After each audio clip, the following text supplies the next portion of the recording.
Di tempat Istana Pacheon, peperangan antara kedua kubu pun akhirnya pecah, dan di dalam pertarungan tersebut, No Sah dari grup The Northern Light pun dengan lantang.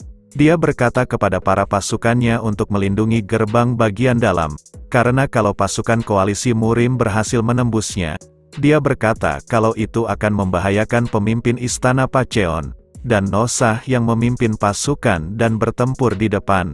Dia pun terus bertarung sampai titik darah penghabisan. Setelah beberapa waktu berlalu, salah seorang prajurit pun datang dan memberikan informasi kepada Gui Gokja, kalau area pusat telah jatuh dan diambil alih oleh pasukan koalisi Murim. Kemudian, tak berselang lama, seorang prajurit yang lain pun datang dengan kondisi dia yang penuh dengan luka, dan setelah bersujud memberikan hormat kepada Gui Gokja. Gui Gokja lalu bertanya, seberapa banyak kerusakan yang mereka alami, dan prajurit tersebut pun berkata, kalau pertahanan terbaik mereka sudah menurun. Kemudian, Gui Gokja bertanya tentang No Sah dari grup Northern Light, dan prajurit itu berkata, kalau No Sah mati dengan terhormat dekat gerbang dalam, dan Gui Gokja, dia yang mendengar itu pun merasa syok, meski ia sudah memperkirakan hal tersebut, tetapi, hal tersebut terlalu cepat untuk kejatuhan mereka, yang sudah melebihi 400 orang yang tewas hanya dalam kurun waktu 1 jam saja. Kembali ke tempat pertempuran antara koalisi Murim dan Istana Pacheon. Di pertempuran mereka, Namgung Sang-in yang mendominasi pertempuran tersebut. Dia pun lalu memberikan perintah kepada pasukannya untuk mengatur ulang formasi dan melaporkan kerusakan dari pasukannya, dan Huan Bo yang pun memberikan informasi, kalau grup Yi Hyul yang bertanggung jawab di area kiri kehilangan 32 warrior.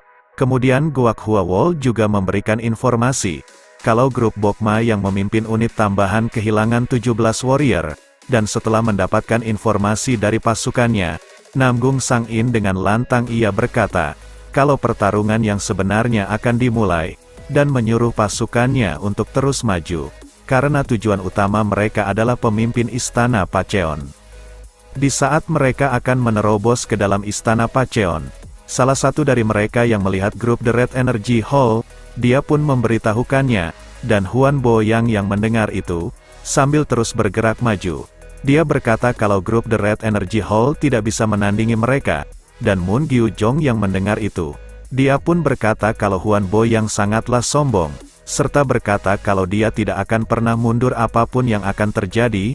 Kemudian, dia pun memberikan semangat kepada pasukannya, dengan Moon Gyu-jong yang berkata, dengan atas nama The Red Energy Hall, mereka akan bertarung tanpa penyesalan, serta, dia berkata, kalau mereka akan menunjukkan apa itu mati dengan terhormat, dan pasukannya yang mendengar itu, mereka pun serentak berkata, kalau mereka akan mengikuti masternya tersebut. Guak Hua Wol yang melihat itu, dia pun mengapresiasi atas semangat yang mereka miliki. Kemudian, dia pun bertanya, siapa nama dari pemimpin mereka, dan kemudian, Moon Gyu-jong pun memperkenalkan dirinya, dan Guak Hua Wol yang juga memperkenalkan dirinya. Lalu, di sisi Moon Gyu-jong yang berjalan ke arah Guak Hua Wol, setelah mengajak dia berduel, di waktu yang bersamaan, dia berkata dalam hatinya, kalau Guak Hua Wol yang memimpin grup Bokma, dia berpendapat kalau Guak Hua Wol adalah orang yang tak bisa dianggap remeh, dan tak berselang lama, Guak Hua Wol yang melompat menerjang ke arah Moon Gyu-jong untuk melancarkan serangannya.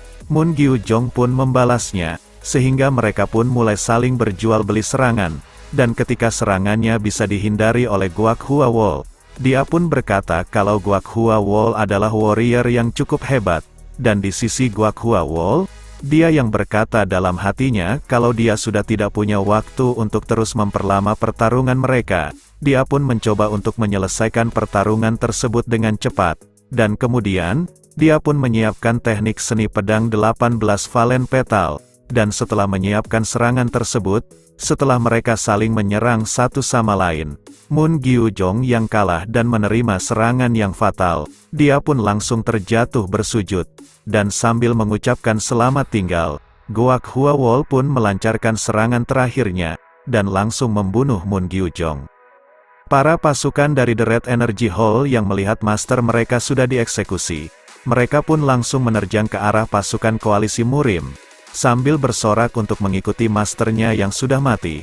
Dan akhirnya, mereka pun saling bertarung satu sama lain.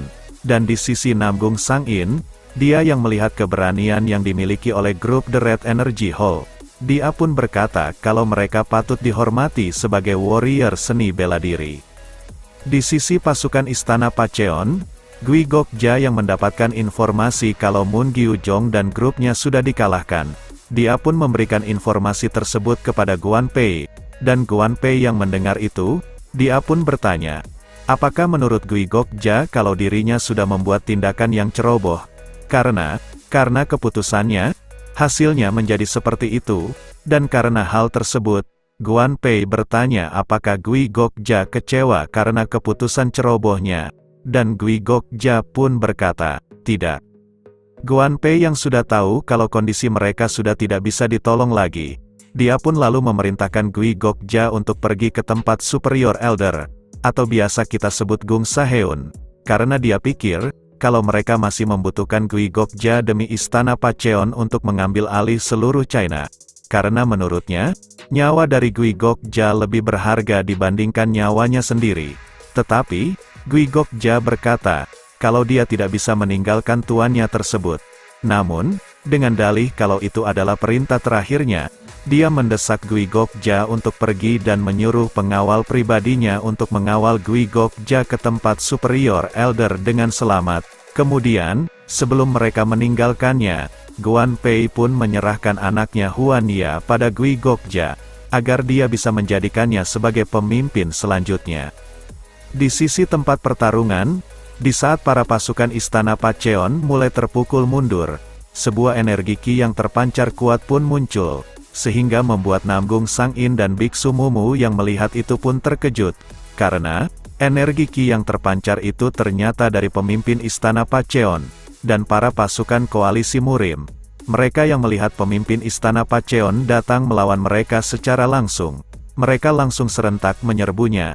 Tetapi, Guan Pei dengan mudah menyerang mereka, dan ketika Guak Hua Wall akan melancarkan serangannya, Guan Pei yang melihat serangan dari Guak Hua Wall pun membalas dengan tebasan yang dipanduki, sehingga membuatnya terhempas jauh ke belakang, dan ketika melihat Guak Hua Wall masih bisa bernafas, Guan Pei pun mengapresiasinya, karena Guak Hua Wall masih bisa hidup setelah menerima serangannya. Meski ia menggunakan kekuatannya sekitar 1/10 dari kekuatan penuhnya. Di tempat Somun dan Osang, mereka yang terus berjalan menuju Istana Pacheon. Di sisi Osang, dia berkata kepada Somun, kalau sudah 4 hari semenjak pemimpin penjaga Supreme Istana Pacheon kembali, dan biasanya butuh waktu setengah hari. Tapi kenapa? Somun malah pergerakannya menjadi santai, dan Somun pun berkata, kalau dia hanya ingin melihat-lihat pemandangan pegunungan yang ia lalui. Kemudian, Osang bertanya, bagaimana jika pertarungan antara koalisi Murim dan Istana Pacheon sudah terjadi ketika mereka hanya bersantai-santai saja? Dan Somun yang duduk di sebuah batu besar, dia berkata kalau Osang sangat terburu-buru, Somun menyuruhnya untuk pergi terlebih dahulu. Karena, Somun berkata kalau dia ingin menikmati sebentar pemandangan di sekitarnya. Sehingga, Osang yang mendengar itu pun merasa kesal. Namun, di sisi Somun, dia yang berkata dalam hatinya, kalau Osang sangatlah bodoh. Karena, apa yang sudah terjadi Osang tidak menyadarinya. Karena pemimpin Supreme penjaga Istana Pacheon meninggalkan posisinya. Somun beranggapan kalau serangan koalisi Murim akan berhasil dengan lancar. Dan karena hal tersebut, Somun pun bertanya-tanya, apakah peranannya yang dimanfaatkan oleh si rubah licik sudah selesai?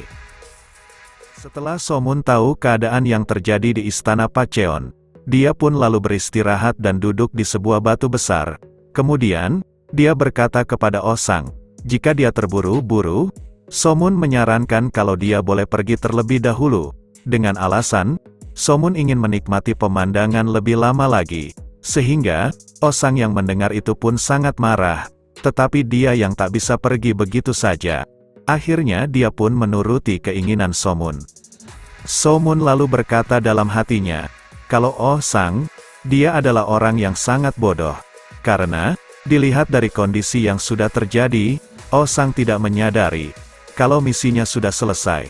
Karena, pemimpin penjaga Supreme Istana Pacheon yang meninggalkan posisinya, serangan koalisi keadilan akan berhasil. Dan karena hal tersebut, jika seseorang tidak menyadari hal itu, orang tersebut benar-benar sangatlah bodoh. Tetapi, Somun yang menyadari kalau Gisugon ada di South Station dan mati dalam pertempuran tersebut, dia tidak bisa membalaskan dendam kepadanya. Namun, dilihat dari kedudukannya sebagai kepala klan, Somun beranggapan kalau Gisugon tidak akan mati semudah itu. Dan kalau dia bersembunyi di suatu tempat, Somun beranggapan kalau dia tidak punya waktu untuk bersantai. Dan karena hal tersebut, dia pun lalu bangun dan berkata kepada Oh Sang. Karena mereka sudah istirahat cukup lama, dia pun lalu mengajak Oh Sang untuk melanjutkan perjalanannya. Dan ketika Somun bergerak dengan cepat meninggalkan Oh Sang pun merasa kesal. Karena, dia seperti dipermainkan oleh Somun. Di sisi lain, di sebuah goa, Gisugon yang sedang bermeditasi di tempat tersebut untuk mendapatkan teknik rahasia dari klannya, akhirnya dia pun berhasil mendapatkan teknik rahasia tersebut. Kemudian, setelah meninggalkan tempatnya, dia pun dengan cepat kembali ke Istana Pacheon yang sedang bertempur dengan pasukan koalisi Murim, dan tanpa ragu-ragu, dia pun langsung menerjang ke kerumunan orang-orang yang sedang bertarung dan melancarkan serangan kejutan, sehingga membuat sebagian para pendekar pun terhempas oleh serangannya. Gisugon yang menghampiri pemimpin Istana Pacheon, dia pun lalu memberikan hormat, dan Guan Pei yang melihat perubahan dari Gisugon, dia pun bertanya, apakah Gisugon berhasil mendapatkan teknik rahasia dari klannya, dan Gisugon pun membenarkan hal tersebut. Kemudian, Gisugon bertanya, apa yang sudah terjadi di Istana Pacheon, dan Guan Pei pun berkata, kalau para warrior elit dari koalisi Murim telah menyerang, dan Gisugon, dia yang melihat sekelilingnya dan tak melihat pemimpin penjaga Supreme di tempat tersebut, dia pun bertanya tentang keberadaannya, dan Guan Pei pun berkata, kalau pemimpin penjaga Supreme dan pasukannya sedang pergi keluar, dan berpendapat, kalau mereka akan kembali keesokan harinya. Gisugon yang berkata kalau situasi mereka tidak terlalu baik, dia pun mempertanyakan, kenapa Guan Pei tidak mengambil keputusan untuk lari, dan Guan Pei pun berkata, karena gelarnya sebagai pemimpin Istana Pacheon, dia tidak bisa meninggalkan tempat tersebut, dan itu berbeda terbalik dengan Gisugon. Kalau dia sebagai pemimpin Istana Pacheon, dia mungkin akan mengambil keputusan untuk lari dan akan membalas mereka di kemudian hari. Di sisi Guak Geom Miung dan Sang Cui Gae, dia yang melihat perubahan dari Gisugon, mereka pun merasa heran, dan karena hal tersebut, Sang Cui Gae beranggapan, kalau Gisugon sudah mengubah tubuhnya menjadi poison zombie, dan di sisi Namgung Sang In, dia yang berhadapan dengan Guan Pei, dia lalu memperkenalkan dirinya, dan Guan Pei yang melihat itu, dia lalu bertanya, kenapa Namgung Sang In berada di tempat tersebut, dan Namgung Sang In pun berkata, karena semangatnya masih menggebu-gebu, dia tidak bisa melewatkan peristiwa tersebut. Namgung Sang In yang sudah bersiap-siap untuk melancarkan serangannya, dia pun beranggapan, kalau untuk mengalahkan pemimpin Istana Pacheon, dia harus bertarung dengan kekuatan penuhnya. Dan di sisi Guan Pei, dia yang menyiapkan kuda-kuda untuk bertarung. Dia pun berpikiran hal yang sama, kalau dia harus menyelesaikan pertarungan tersebut dengan secepat mungkin, dan akan melancarkan satu serangan penuhnya. Dan ketika Namgung Sang In melancarkan serangannya dengan teknik Sword Art gerakan kedua, yang bernama Heavenly Emperor, Guan Pei yang sudah bersiap-siap pun melancarkan serangan balik, dan ketika serangan mereka saling beradu, mereka pun saling terdorong oleh tekanan dari serangan mereka. Namun, karena serangan dari Guan Pei lebih kuat dari serangan Namgung Sang In, Namgung Sang In yang ditangkap oleh seseorang karena terkena serangan dari Guan Pei, dia yang mengeluarkan darah dari mulutnya. Dia pun berkata, kalau Guan Pei benar-benar sangat hebat. Di sisi Mumu, dia yang melihat kekalahan dari Namgung Sang In, dia pun lalu maju untuk menggantikannya. Kemudian, dia lalu memperkenalkan diri kepada Guan Pei, dan di sisi Guan Pei, dia yang akan melawan Guardian Deity pun bersyukur. karena mungkin dia bisa mengalahkan penjaga Shaolin yang bahkan masternya tidak bisa mengalahkannya. Lalu, dia pun mempersilahkan Mumu untuk melakukan serangan penuhnya, dan sebelum Mumu melancarkan serangannya, Guan Pei yang terlebih dahulu menyiapkan serangannya dengan teknik yang bernama Twins Dragon Blade Dance, yang seakan-akan memunculkan aura naga kembar. Tanpa basa-basi, Guan Pei pun langsung melancarkan serangannya. Tapi, Mumu yang sudah siap dengan serangan tersebut, dengan tebasan dari pedangnya, dia pun berhasil melenyapkan serangan tersebut. Guan Pei yang sangat terkesan dengan keterampilan dari Mumu, dia pun mewanti-wanti Mumu dengan serangan selanjutnya, karena serangan yang akan ia lakukan tidak bisa ditandingi kecuali Mumu menggunakan teknik Dharma Triple Blade.